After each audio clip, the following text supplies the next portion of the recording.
Bwana Yesu asifiwe. Ninakusalimu katika jina la Bwana. Leo tutakuwa tuna sehemu ya kwanza ya tafsiri ya ndoto ambazo zinahusiana na gari. Tafsiri za ndoto zinazohusiana na gari. Ukisoma katika Ayubu 33 mstari wa 14 na 15, neno la Mungu linasema, kwa kuwa Mungu hunena mara moja, naam hata mara ya pili, ajapokuwa mtu hajali. Katika ndoto, katika maono ya usiku, usingizi mzito uwajiapo watu, katika usingizi kitandani. Kazi ya Mungu ni kumpa mtu siri ya mambo yanayoendelea katika ulimwengu wa roho kwenye maisha yake. Tunatambua kwamba hatuishi kwa namna ya mwilini, tunaishi kwa kuongozwa na mambo ya rohoni. Maisha ya mtu ya rohoni ndiyo yanayoamua uhalisia wake wa mambo ya mwilini. Kwa hiyo kazi ya Mungu ni kukuambia nini ambacho kilishatendeka kwenye maisha yako, kinachotendeka na kitakachotendeka.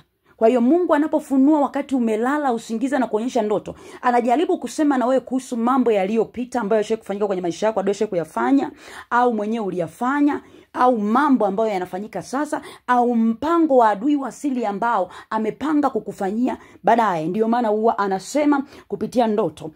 Tafsiri ya kwanza kabisa nitaanza na ukiota unaendesha gari. Ukiota unaendesha gari kwenye ndoto, ujue Mungu anakupa taarifa ya kwamba kuna hali ya wepesi imeingia kwenye maisha yako, kwenye kile ambacho unakifanya au kwenye hatima ya maisha yako. Kila mwanadamu ambaye amewekwa duniani ana kitu ambacho Mungu amemkusudia awe nacho, au kuna namna Mungu amemkusudia huyu mtu awe.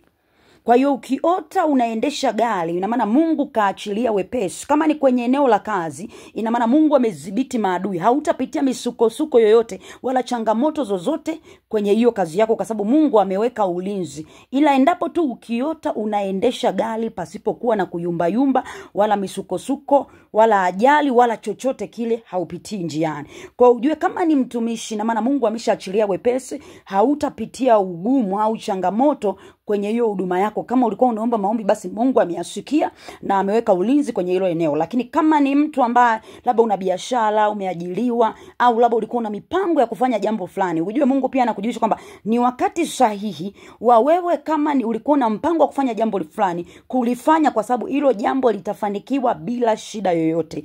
Kwa hiyo ni hali ya wepesi au ni hali ya neema ya Mungu ambayo imeachiliwa, upendeleo wa kiungu na ulinzi wa Mungu umeshahakikishwa kwamba ni mkubwa. Ndio maana unaendesha gari pasipokuwa kuyumbayumba. Kwa hiyo hiyo ndio tafsiri. Ukiota ndoto unaendesha gari ni tafsiri njema. Ulikuwa na mpango wote, usisubiri kesho, anza kuchukua hatua, uwe na uhakika lazima ufanikiwe. Ndoto ya pili, ukiota gari limeharibika, ujue Mungu anakujulisha kwamba adui ameweka kizuizi kwenye hatima yako. Kama ni kazi utapitia misukosuko, kama ni huduma utapitia ugumu na changamoto zisizokuwa za kawaida. Ni roho ya kucheleweshwa. Adui ameshajua wewe ni nani, kwa hiyo kazuia. Kama ni kazini, kazuia ile neema. Ina maana kuna uwezekano hata wa wewe uko mbele usiposhughulikia hii ndoto kuja kufukuzwa kazi, kwa sababu adui huwa anakuja kuiba, kuharibu na kuchinja. Kwa hiyo ukiota gari lako limeharibika, ujue adui amekuwekea kizuizi kwenye hatima yako. Utakutana na kizuizi kisichokuwa cha kawaida, utakutana na changamoto zisizokuwa za kawaida, inabidi ushughulikie. Tunajua mbinu ya adui ili aweze kumkamata mtu, kawaida yake anapotaka kuharibu kwenye maisha yako, anatoa sadaka, afini pia anamwaga damu. Kwa hiyo mbinu ni zile zile. Unatakiwa uingie kwenye toba, uombe rehema, umshukuru Mungu, lakini pia uombe nguvu ya Mungu ya kushughulikia hili jambo.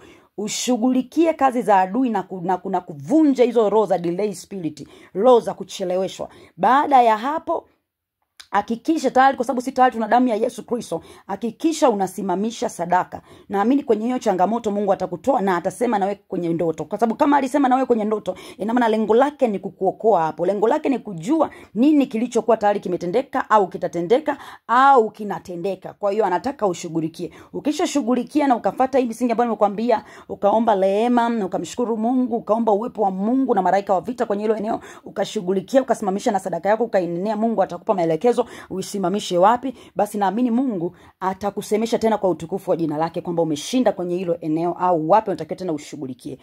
Ndoto ya tatu, kuota unaibiwa gari. Ukiota umeibiwa gari kwenye maisha yako, ina maana Mungu anakujulisha kwamba kile ambacho unakifanya, kama ni kazi, utaenda kupoteza. Adui ameshaiba. Tushasema kwamba matokeo ya maisha ya mtu ya mwilini huwa yanaanza rohoni. Kwa hiyo kabla kazi haijaharibika mwilini, kabla chochote hakijatokea mwilini, adui huwa anaanza rohoni. Kwa hiyo Mungu anakujulisha kwamba hicho ambacho unakifanya katika ulimwengu wa roho, adui ameshakiiba. Kwa hiyo kuna uwezekano wa kufukuzwa kazi, kuna uwezekano wa kushindwa kabisa. Kama ni mtumishi ulikuwa una uamsho wa maombi, au ni mwana wa Mungu ulikuwa unajisikia kuomba, huwezi kuomba tena. Ulikuwa una kiu na shauku ya kufanya mambo fulani ya maendeleo, hautapata hiyo kiu, utashangaa inakata, utakutana na adha na misukosuko isiyokuwa ya kawaida.